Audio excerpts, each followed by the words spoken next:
प्रिय प्रशिक्षकों, कैसे हैं आप लोग। आशा करते हैं कि आप लोग अच्छे प्रकार से होंगे और जो भी वीडियो भेजे जा रहे हैं उसके माध्यम से अपने ज्ञान एवं अनुभव में कुछ वृद्धि कर पा रहे होंगे। इसी आशा और विश्वास के साथ हम आज एक पुनः नए टॉपिक पर कुछ बातें लेकर उपस्थित हुए और आशा करते हैं कि आप लोगों के लिए कुछ उपयोगी होगी। तो ऐसा अगर हम अपनी मेहनत को सार्थक समझें तो हम लोग जैसे कि पिछली वीडियो में बात कर रहे थे कि language cross the curriculum course 4 के यूनिट फर्स्ट में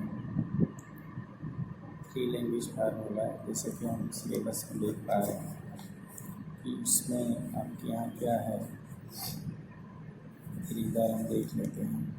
और लैंग्वेज पॉलिसीज़, हिंदी भाषा की नीति मेन टॉपिक है और इसी के अंतर्गत कुछ सब टॉपिक है जिसमें 3 लैंग्वेज फार्मूला, कॉन्स्टिट्यूशनल प्रोविजंस और टॉपिक और है colonial debates on school language policies.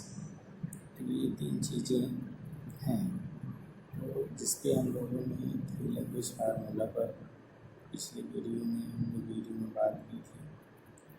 आज हम लोग इसी में भी पार्ट है कॉन्स्टिट्यूशनल प्रोविजंस, हिंदी में अगर कहें तो इसे संवैधानिक प्रावधान कहते हैं। तो आज हम लोग इस पर बात करेंगे कि भाषा के संदर्भ में हमारे संविधान में क्या बात बताई गई या संविधान में क्या बात भाषा को लेकर के किस अनुच्छेद में, किस भाग में जो बात कही गई लिखी गई उस पर आज हम लोग चर्चा करेंगे। तो चूँकि स्वतंत्रता से पूर्व हमारे यहाँ बहुत सारे स्वतंत्रता प्राप्ति के लिए आंदोलन हुए, जन आंदोलन, राष्ट्रीय आंदोलन, स्वतंत्रता आंदोलन। तो वैसे ही हमारे यहाँ भाषा को लेकर के भी उसी के समानांतर भाषा के लिए भी बातें चल रही थी। भाषा के बारे में भी कि भारत की भाषा होनी चाहिए, राजभाषा होनी चाहिए, राष्ट्रभाषा होना चाहिए, जैसा कि विश्व के अनेक देशों में उनकी भाषा होती है, उनकी एक राष्ट्रभाषा होती है। तो वैसे यहाँ पे भी होनी चाहिए। ऐसी बात जो शिक्षाविद थे राष्ट्र भाषा को लेकर के जिनके मन में कुछ बातें चल रही थी, ये सब लोगों ने आपस में विचार विमर्श करना प्रारंभ स्वतंत्रता से पूर्व ही कर दिया और जिसमें लोग जनसमर्थन के आधार पे या संख्या के आधार पे इस भाषा को, वैसे बहुत सारी भाषाएं हैं हमारे यहाँ, भाषा बोली मिला के 16 से 50 भाषाएँ बोलियाँ भारतवर्ष में हैं। इसमें से क्षेत्र विशेष में कुछ बोलियों तक सीमित रह गया है, किसी क्षेत्र थोड़ा सा बड़ा है, कुछ भाषाएँ जो एक राज्य से दूसरे राज्यों में, कई राज्यों में जिनका वर्चस्व है, तो इसके आधार पर छोटी बड़ी कई भाषाएँ हैं हमारे यहाँ। जाहिर सी बात है कि राष्ट्रभाषा या राजभाषा ये हो सकती है किसी देश की, किसी राष्ट्र की, जिसको बोलने, समझने, पढ़ने लिखने वाले ज़्यादा होंगे, अधिक होंगे, तो उसी को इसका स्थान मिल सकता है। इस दृष्टि से अगर देखा जाए तो भारत में बोलने वाले, समझने वाले संख्या की दृष्टि से सर्वाधिक जो संख्या है वह हिंदी का है। लगभग 46% लोग हिंदी भाषा को समझते हैं, बोलते हैं और पढ़ते हैं। और कोई भाषा इसके आसपास भी नहीं टलती। मतलब कि विदेशी की बात करें तो 1 या 2% तक ही उसका क्षेत्र है, 1-2% लोग उसको प्रेफर करते हैं। ऐसी ही और कोई भाषा नहीं है जो उसके इर्द गिर्द कहीं टिकती हुई है, उससे थोड़ा बहुत कम ज़्यादा। तो इस दृष्टि से इसको लेकर के कि हिंदी को एक राजभाषा घोषित किया जाए, तो ये बातें स्वतंत्रता से पहले ही इसमें महात्मा गांधी, आचार्य विनोबा भावे, स्वामी दयानंद सरस्वती, राजाराम राय, ये आदि इत्यादि जो विद्वान थे, लोगों ने कोशिश जारी रखी और लोगों के बीच में इस बात को रखा है। अब बात चूँकि उस समय हमारा देश स्वतंत्र नहीं था, तो हम इसको यहाँ के लोग उसको किसी संवैधानिक या लिखित रूप में करना संभव नहीं था। तो जब स्वतंत्रता, जो हमारा राष्ट्र भारत स्वतंत्र हुआ 1947 में, तो उसके बाद फिर इसको एक गठन हुआ विद्वानों की, एक संविधान हमारा होना चाहिए, संविधान में क्या कैसे कैसे क्या करना है, सारी बातें उसमें होनी चाहिए। इसको लेकर के बहुत सारे विचार हुए और 1947 में जो गठन हुआ, जो संविधान निर्माण हमारे यहाँ 2 वर्ष 11 माह 18 दिन जो लगा, हमारा संविधान बन के 26 नवंबर 1950 में तैयार हुआ। तो इसमें भाषा के संबंध में बातें आई कि भाषा के संदर्भ में क्या बात बताई गई। तो हमारे यहाँ संविधान में 120(6)(210 और संविधान का भाग जो 17 है और एक 8वीं अनुसूची, ये इसका संबंध भाषा से। इसमें ये बताया गया कि भाषा क्या होनी चाहिए, संसद की भाषा क्या होनी चाहिए, राज्य विधानमंडल की भाषा क्या होनी चाहिए, न्यायालय की भाषा क्या होनी चाहिए, पठन पाठन की क्या भाषा होनी चाहिए, और जो 8वीं अनुसूची है उसमें कौन कौन सी भाषाएँ हैं, ये सब पर विस्तार से बताया गया है। तो आज हम इसी सब पे चर्चा करेंगे कि जो संवैधानिक प्रावधान किए गए भाषा के संदर्भ में, उस पर हम लोग बात करें। तो चलिए हम लोग उस पर बात शुरू करते हैं, जो संवैधानिक की स्थिति है उस पर बात हम करें। तो अगर हम देखें तो जो भारतीय संविधान की धारा 351A में, तो उसमें बातें बताई गई कि प्रत्येक बच्चे, जो प्रत्येक बालक है, प्रत्येक जो बच्चा है, वह उसका जो पठन पाठन है शुरू में प्रारंभ में, तो उसकी मातृभाषा यानी उसको मातृभाषा के माध्यम से ही शिक्षा दी जाए और शिक्षा उसको प्राप्त करने का अधिकार भी है, और सभी को जिससे कि समान रूप से विद्यालयों में प्रवेश मिल सके, निःशुल्क हो, अनिवार्य हो। हमारे यहाँ एक एक्ट बना था 2009 में, जिसमें ये बातें कही गई थी कि 6 से 14 आयु वर्ग के सभी बच्चे के लिए शिक्षा अनिवार्य निःशुल्क होगी, और उसके लिए छात्रों को आवश्यकता अनुसार मातृभाषा में ही उनको शिक्षा दीक्षा दी जाए। राष्ट्रीय शिक्षा व्यवस्था के बहुत सारे समुदाय हैं और बहुत सारी सामग्रियाँ हैं, उसको उसके अनुसार उपलब्ध कराया जाए। अंतर सांस्कृतिक शिक्षा, अल्पसंख्यकों के प्रति या जो अल्पसंख्यक हैं जिनकी भाषा कुछ क्षेत्रों तक सीमित है, उनका भी भाषा का सम्मान किया जाए, उनकी भाषा को जिंदा रखा जाए, तो उसके लिए भी व्यवस्था की जाए। तो ये बहुत सारी बातें इसमें बताई गई हैं। और जो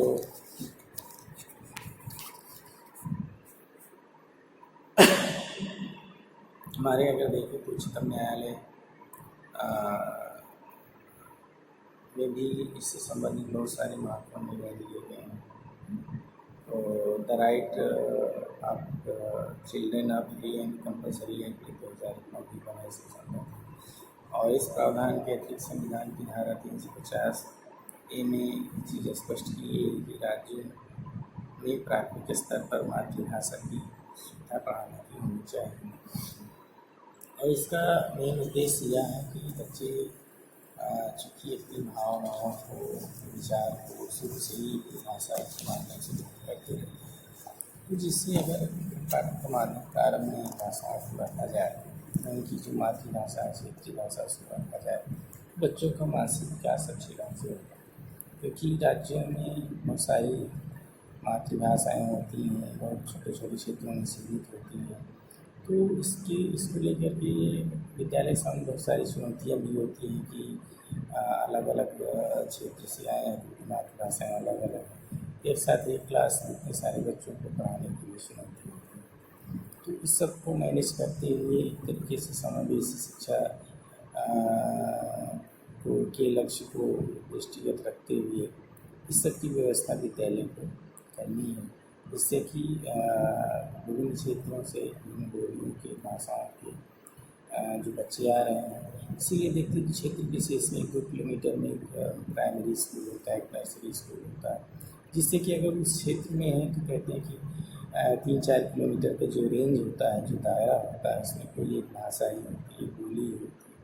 कहा भी गया है 3 किलोमीटर पर भाषा बदल जाती है, 1 किलोमीटर पर पानी बदल जाता है। तो उसी के आधार पे इसीलिए इसको रखा गया है, जिससे उस क्षेत्र विशेष के बच्चे आएँ, इससे एकरूपता बनी रहे और सारे बच्चों को एक ही भाषा में, एक ही क्षेत्रीय लैंग्वेज में या मातृभाषा में शिक्षा दी जा सके। तो ये सारी बातों को भी ध्यान में रखना है।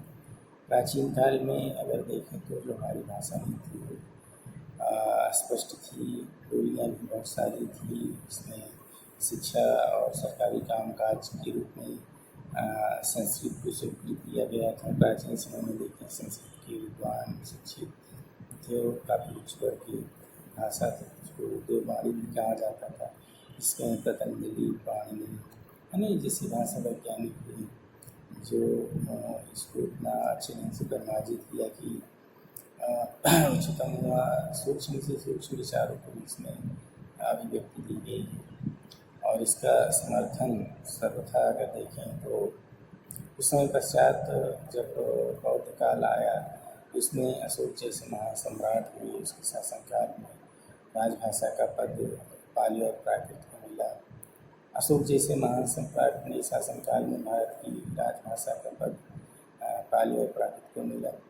और फिर इससे चल कर के जब आगे समय आया तो विद्यालय में इसके लिए बिहार, बौद्ध मत, वहाँ पे इस पाली और प्राकृत के माध्यम से पठन पाठन का आधार बनाया गया। फिर थोड़ा सा समय बदला और उसके बाद मुग़ल आए हमारे यहाँ, मुग़लों का शासन हुआ, तो उस समय उन्होंने अपनी भाषा को, जिसमें अरबी फारसी, इसके आधार पे सरकारी कामकाज होने लगे और कामकाज की जो भाषा बनी वो फारसी बनी, यानी राजभाषा फारसी में।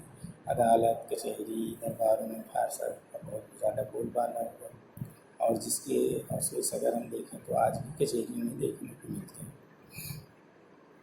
तो कुछ ठेस फारसी के शब्द आज भी देखे जाते हैं। तो साधारणतः जनता के जो बाज़ार हैं वहाँ भी उर्दू और हिंदी मिक्स का प्रयोग चलने लगा। राजभाषा का पद फारसी को प्राप्त हुआ। शिक्षालयों जो विद्यालय थे, मतलब मदरसे थे, वहाँ भी फारसी द्वारा विद्वानों को सम्मानित किया जाता था। तो यह भी समय बहुत दिन तक लगभग रहा और एक समय आया जब समूचा भारत ब्रिटिश के राष्ट्राध्यक्ष के नीचे आ गया और अंग्रेज़ पहले उनका जो ध्यान था वो व्यापार पे था, लेकिन धीरे धीरे वो शिक्षा, जगह, स्वास्थ्य, यानी हर क्षेत्र में अपना अधिकार जमा लिया। और जब वे हर क्षेत्र में अपना अधिकार जमा लिए तो अपनी भाषा को, यानी अंग्रेज़ी को ज़्यादा वरीयता देने लगे और अंग्रेज़ी ने भी पहले ही ऐसा ही किया और किंतु बाद में उसे ऐसा लगने लगा कि इसकी आवश्यकता कम पड़ी तो राजकाज की भाषा एक तरीके से अंग्रेज़ी थी। अंग्रेज़ी के सौभाग्य से मैकाले की शिक्षा नीति भी बनी, जिसने कि उसने अंग्रेज़ी भाषा का बहुत ज़्यादा जोर समर्थन किया और इस तरीके से अंग्रेज़ी का बोलबाला भारतीय शिक्षा में हो गया और विश्वविद्यालयों में विशेष करके उच्च शिक्षा में अंग्रेजी ज़्यादा लोग बोलने समझने लगे। तो लगभग 2% से अधिक भारतीय अंग्रेजी सीख पाए थे उसका। परंतु हमारी शिक्षा का आदर्श अंग्रेजी का ज्ञान प्राप्त करना नहीं था, बल्कि कुछ विद्वान इतने ज़्यादा उच्च कोटि के जानकार भी जो अंग्रेज़ों से लोहा होने लगे, जिसमें रवींद्रनाथ टैगोर, सरोजनी नायडू, ये सब विद्वान थे जिन्होंने अंग्रेजी का ज्ञान प्राप्त करके अपने देशवासियों को जागृत किए और जो शोषण हो रहा था उसके प्रति लोगों को सतर्क किया।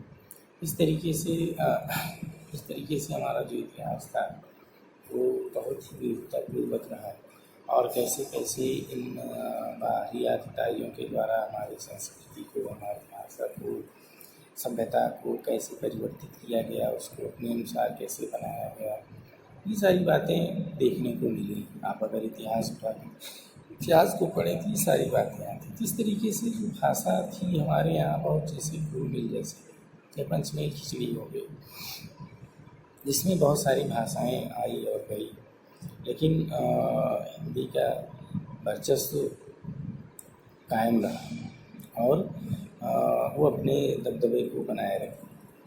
और विशेष करके जनभाषा अगर उच्च शिक्षा में देखें तो अंग्रेजी का बोलबाला था, जनभाषा में हम भाषा थी हिंदी थी। और इस तरीके से हमारे यहाँ उत्तर दक्षिण पूर्व पश्चिम भी बहुत भारी सारी भाषाएं थी और उनकी भाषा नीति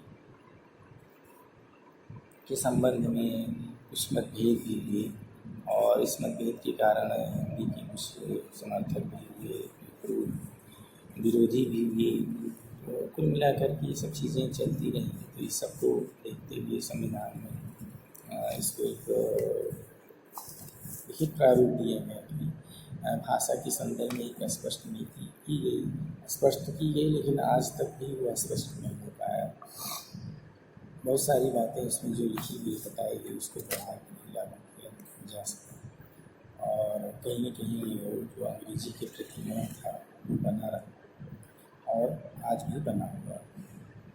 तो इसको सबको ध्यान में देखते हुए संविधान में भी बातें बताई गई, जैसे मैंने बताया कि कहाँ पे भाषा संबंध बातें बताई गई। अब इसके लिए बहुत सारे रूप हैं, राष्ट्रभाषा, मातृभाषा, क्षेत्रीय भाषा, बोलचाल की भाषा, बहुत सारे इसके रूप हैं। तो उसको फिलहाल उसको हम लोग आगे देखने से क्या है। तो जो अगर हम देखें तो संवैधानिक स्थिति पर बात करें तो हमारे संविधान में जो चीज़ें थी 11 सितंबर से लेकर के और 14 सितंबर 1949 में संविधान सभा में इस पर विचार किया गया, विशेष करके हिंदी के विषय में। इसीलिए प्रतिवर्ष 14 सितंबर 1949 को हिंदी दिवस के रूप में मनाते हैं हम लोग। तो इसमें हिंदी, अंग्रेजी, संस्कृत, हिंदुस्तानी के दावों पर विचार किया गया 11 सितंबर से लेकर के 14 सितंबर तक और इस पर बात की गई। तो इन सारी भाषाओं ने हिंदी, संस्कृत, अंग्रेजी में जो दबदबा था वो हिंदी का था, यानी हिंदी इसमें ज़्यादातर लोग उसके पक्ष में थे। संघर्ष की स्थिति सिर्फ हिंदी और अंग्रेजी के समर्थकों के बीच ही ज़्यादा रही। संस्कृत और जो अन्य हिंदुस्तान का दावा थोड़ा सा कमजोर है, इन जो असली लड़ाई रही हिंदी और अंग्रेजी को लेकर के ही यह संघर्ष जैसी बातें थी। कुछ लोग उसके समर्थन में थे, कुछ उसके विरोध में थे और इस तरीके से एक दो गुट था, एक हिंदी का समर्थन करता था, एक गुट अंग्रेजी का समर्थन करता था। हिंदी में भी कुछ हिंदुस्तानी के समर्थक थे, कुछ शुद्ध हिंदी के समर्थक थे। तो इस तरीके से ये सारी चीज़ें चलती रही और भारत जब स्वतंत्र हुआ तो प्रायः 150 वर्ष के अंग्रेज़ों के शासन से मुक्त हुआ और देश में उस समय 46 आज अगर ऐसा है तो आज इस समय में 46% जनता भारत की हिंदी समझती है, इसलिए हिंदी का दावा ज़्यादा न्यायबद्ध दृष्टिगत था और प्रादेशिक भाषाओं की भी सर्वथा उपेक्षा नहीं की गई। उनको भी बढ़ावा देने के लिए उनकी प्रकृति को परिवर्तित किए बिना विचार उनके संरक्षण की बातें कही गई।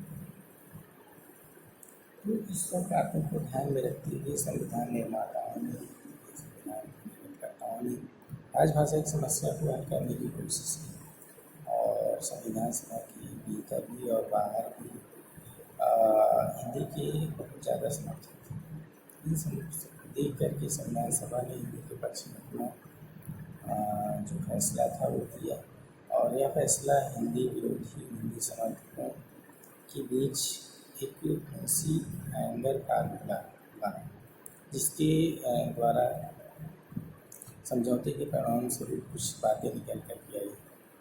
वो बातें कुछ इस प्रकार से हैं। हिंदी भारत की राष्ट्रभाषा नहीं बल्कि राजभाषा होगी, राष्ट्रभाषा नहीं बल्कि राजभाषा होगी। राष्ट्रभाषा राजभाषा क्या है इसको हम अलग से चर्चा करेंगे। राय ली जानी उसमें पहली बात जो निकल के आई, हिंदी राष्ट्रभाषा नहीं बल्कि राजभाषा होगी। और दूसरी बात निकल कर के आई, संविधान के लागू होने के दिन से 15 वर्ष तक अर्थात 1962 तक अंग्रेजी का प्रयोग जैसे होता रहा वैसे होता रहेगा। तीसरी बात इसमें क्या बताई गई, एक अस्पष्ट निर्देश 351 के आधार पर के विषय में था। हिंदुस्तानी विवाद को कर लिया गया और उसके बाद में तो संविधान की भाषा विषय जो बंद हैं वो अनुच्छेद 120 है और अनुच्छेद 210 है। भाषा विषय इसके लिए भाग भी संविधान में भाषा इसमें राजभाषा से संबंधित है इसका और इसमें अनुच्छेद 345 से 351 तक और एक 8वीं अनुसूची में इसके बारे में बातें बताई गई। संविधान की भाषा विषय बंद हिंदी और अंग्रेजी प्रादेशिक भाषाओं की परस्पर विरोधी ताव के बीच एक तरीके से सामंजस्य स्थापित करने का प्रयास करते हैं। कैसे सामंजस्य अंग्रेजी और जो क्षेत्रीय भाषाओं के बीच में स्थापित किया, इस तरीके से लोग एक एक करके देखते हैं कि इस संविधान में क्या बातें भाषा के संदर्भ में आई। सबसे पहले हम देखते हैं अनुच्छेद 120 में। तो अनुच्छेद 120 में संसद में प्रयोग की जाने वाली भाषा के साथ में इसका संबंध किससे है, संसद में प्रयोग की जाने वाली भाषा से कि संसद में कौन सी भाषा का प्रयोग किया जाएगा और कैसे किया जाएगा, उसका संबंध अनुच्छेद 120 से। तो संसद का कार्य हिंदी में या अंग्रेजी में किया जाएगा, परंतु यथास्थिति जैसे चला आ रहा है उसको लोकसभा अध्यक्ष अगर चाहे या राज्यसभा का सभापति चाहे तो किसी सदस्य को हिंदी और अंग्रेजी के अंदर उसके अपनी रीजनल लैंग्वेज में, मातृभाषा में, क्षेत्रीय भाषा में का कुछ बात रखना चाहता है तो इसमें लोकसभा अध्यक्ष और सभापति जो है उनसे अनुमति लेकर वो ऐसा कर सकता है। मातृभाषा में अपने संबंध से कर सकता है, कर सकता है और संसद विधि द्वारा अन्यथा उत्पन्न न करे। तो 15 वर्ष की अवधि के पश्चात यानी 1965 के पश्चात अंग्रेजी में कुछ ऐसे शब्द को भी अंग्रेजी में शामिल किया जाए जिससे कि उसको लोग ज़्यादातर समझे बोले। तो कहने का अभिप्राय कि 120 जो है इसका संबंध संसद में प्रयोग की जाने वाली भाषा से। अब जिसमें अंग्रेजी हिंदी करके अन्य कोई क्षेत्रीय भाषा में भी अगर कोई अपना वोट देना चाहता है तो दे सकता है, सत्य विश्व उसमें सभापति और लोकसभा अध्यक्ष से अनुमति ले रही है। अब फिर है अनुच्छेद 210। अनुच्छेद 210 का संबंध राज्य विधानमंडल में प्रयोग की जाने वाली भाषा से। संसद की बात करें, राज्य विधानमंडल में वैसी भाषा प्रयोग की जाए उसका संबंध अनुच्छेद 210 से। राज्यों की विधानमंडलों का कार्य अपने अपने राज्य की राजभाषा या विधानमंडलों में राजभाषाओं में या अंग्रेजी में, हिंदी में कराया जाए, परंतु अगर ऐसा स्थिति विधानसभा अध्यक्ष या विधान परिषद का सभापति किसी सदस्य को उसकी मातृभाषा में सदन को संबोधित करने की अनुमति दे सकता है, वो भी ऐसा कर सकता है। तो संसद विधि द्वारा अन्यथा बंद न करे तो 15 वर्ष की अवधि के पश्चात या अंग्रेजी जो कुछ शब्द हैं उसको दूसरी भाषा में लिया जा सकता है। ये बातें अनुच्छेद 210 में बताई गई है, अर्थात 210 अनुच्छेद का जो संबंध है इससे संबंध है राज्य में उपयोग की जाने वाली भाषा से ये हम लोग आगे चलते हैं। भाग 17 का संबंध भी भाषा से। भाग 17 में जो भाग 17 है उसका संबंध किससे है? राजभाषा से, और जिसमें 4 अध्याय हैं। इसमें 4 अध्याय हैं। प्रथम अध्याय में संघीय भाषा से संबंधित है, द्वितीय अध्याय प्रादेशिक भाषा संबंधित है, तृतीय अध्याय हाईकोर्ट और सुप्रीम कोर्ट की भाषा से है, और चौथा अध्याय कुछ विशेष बातें बताएंगे। इस तरीके से हमारे अनुच्छेद की भाग 17 में ये 345 से लेकर 351 तक भाषा के संबंध में बातें बताई गई है और संबंधित संवैधानिक प्रावधान की गई है। तो अध्याय 1 में हम लोग बात करते हैं राजभाषा का संबंध 17 से। अध्याय 1 में संघीय भाषा संघीय भाषा के बारे में इसमें बताया गया है। इसमें अनुच्छेद 2 हैं, 3 हैं, एक अनुच्छेद 43 और 44। इस तरीके से इसमें 2 अनुच्छेद हैं। 43 क्या कहता है?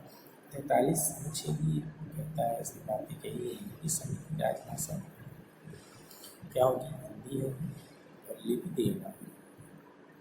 राजभाषा क्या होगी? हिंदी और लिपि देवनागरी होगी, और अंकों का जो रूप होगा वह कैसा होगा? भारतीय अंकों का अंतर्राष्ट्रीय रूप, वह अंतर्राष्ट्रीय रूप की ये बातें बताएगी। दूसरी बात इसमें क्या बताएगी कि संविधान के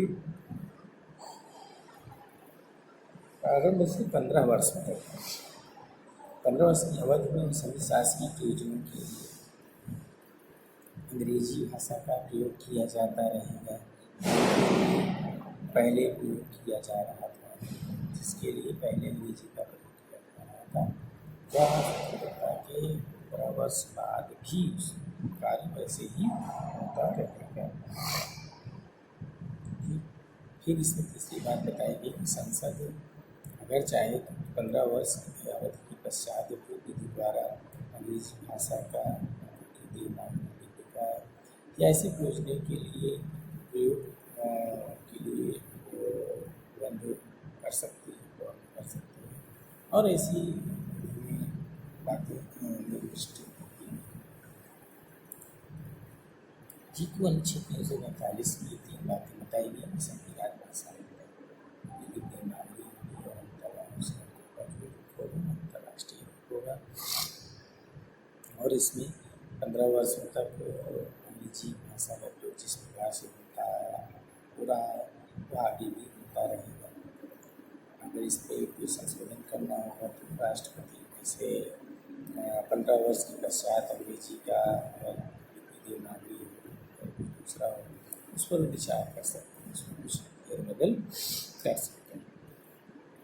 फिर अनुच्छेद 344 का संबंध राजभाषा के संबंध में आयोग 5 वर्ष के उपरांत राष्ट्रपति द्वारा और संसद की समिति 10 वर्ष के उपरांत, ये 2 आयोग की बातें की गई है अनुच्छेद 344 में कि 5 वर्ष के उपरांत राष्ट्रपति द्वारा और 10 वर्ष के उपरांत संसद की समिति द्वारा इसमें कुछ न कुछ परिवर्तन किया जा सकता है।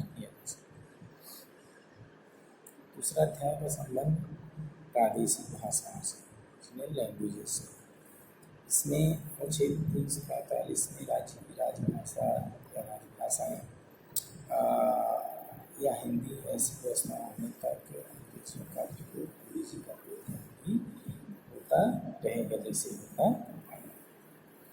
इस तरीके से 345 में बातें बताई गई कि संविधान राज्य की राजभाषा जो है इसकी व्यवस्था होने तक जब तक सही व्यवस्था नहीं हो पाती है तो अंग्रेजी का उपयोग होता है। अनुच्छेद 246 में बातें बताई गई कि एक राज्य का दूसरे राज्य के बीच पत्राचार का जो माध्यम है इस भाषा से कैसा है इसके बारे में बताया कि एक राज्य दूसरे राज्य से व्यवहार कोई कैसे करेंगे किस भाषा में करेंगे। तो संघ द्वारा उस समय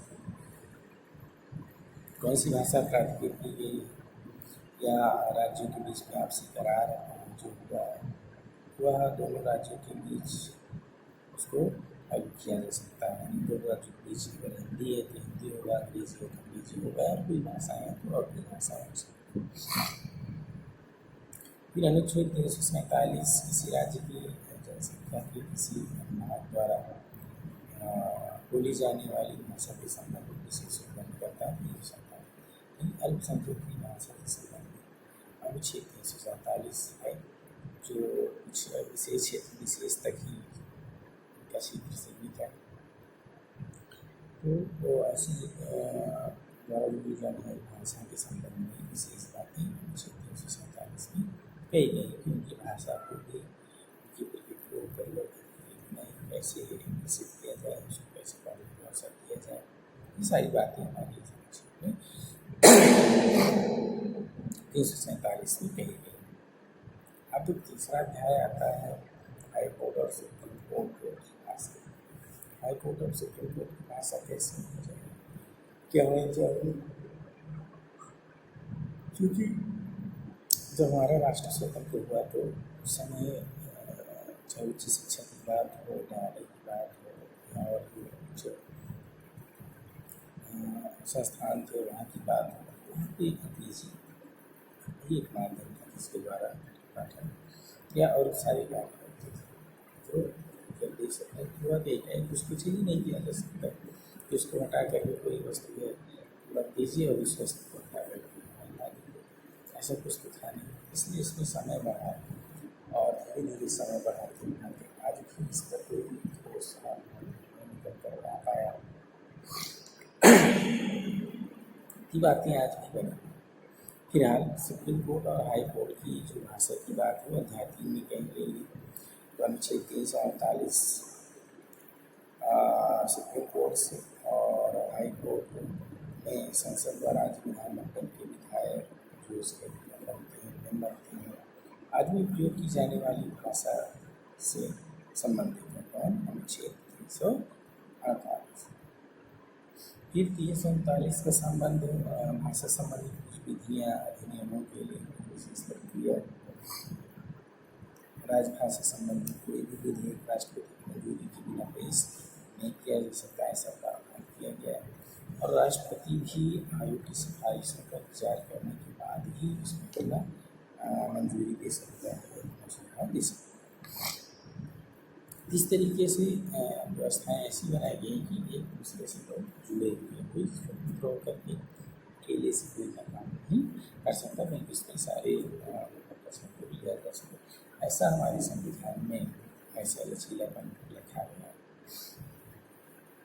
इस तरीके से अनुच्छेद 100 अध्याय जो 4 है, अध्याय 4 का संबंध विशेष निर्देश से, विशेष प्रावधान से, जिसमें 350 के निवारण के लिए अध्यावेदन में उपयोग की जाने वाली भाषा कैसी हुई इस पर बातें कही गई। भाषाई अल्पसंख्यक वर्गों के लिए प्राथमिक स्तर पर मातृभाषा में शिक्षा की सुविधाएँ दी जाए, इसके रूप में इसी रूप से लोगों को समझना चाहिए। और भाषाई अल्पसंख्यक वर्गों के लिए विशेष अधिकार की नियुक्ति भी किया जाए। हम जो भाषाई अल्पसंख्यक हैं उनकी रक्षा के लिए विशेष नियुक्त राष्ट्रपति द्वारा सम्मानित व्यक्ति भी चाहिए।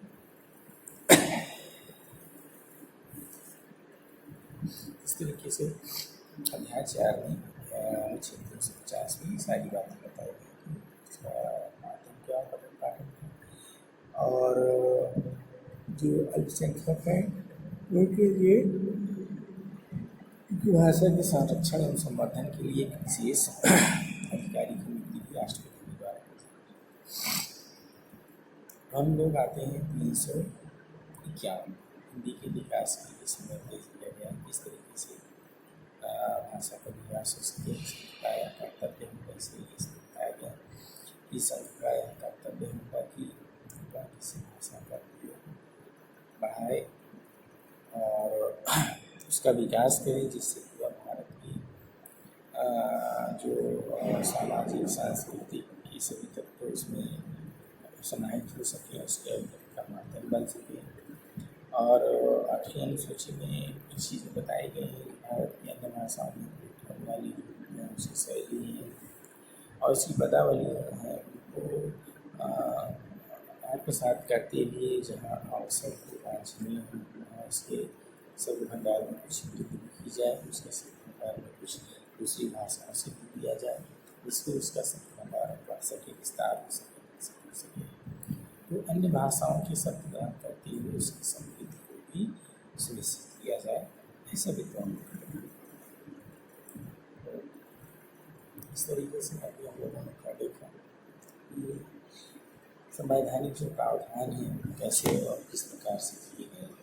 तो इसी आधार पे अगर हम देखें तो हमने बताया कि सभी इसका संबंध जनसंख्या से 2/20 का संबंध राज्य विधानमंडल से एक भाग है, राज्य भाषा संबंधित है। इसमें सभी की भाषा, राज्य की भाषा और सुप्रीम कोर्ट की भाषा और इस तरीके से जो नियम बने प्रावधान बने किस भाषा में, इन सारी बातों पर चर्चा भी निकल कर गया सामने, जिसमें से बहुत सारे लोगों ने इसमें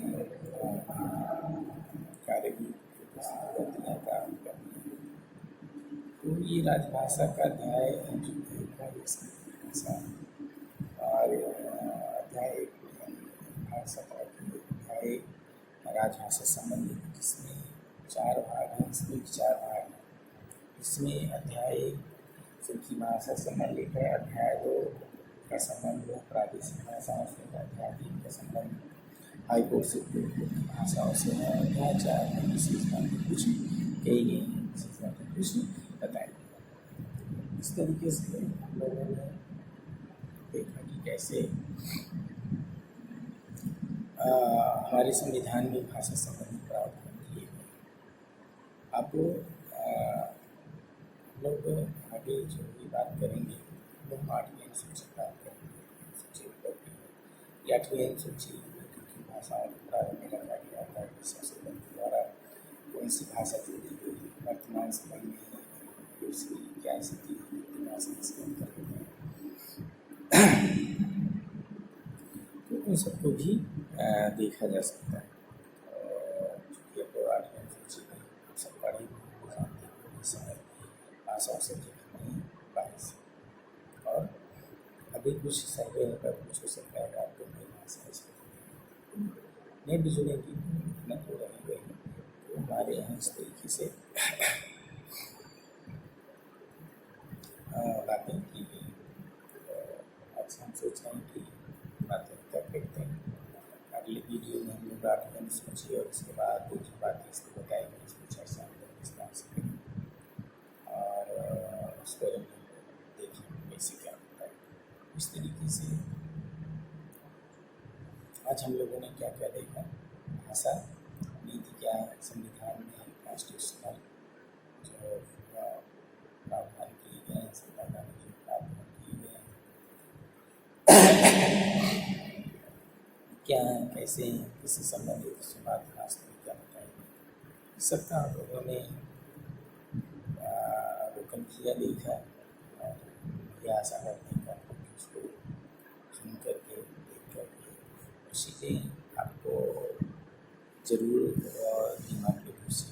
अगर ऐसा करने वाले कुछ जो छात्र हैं उन तक आपको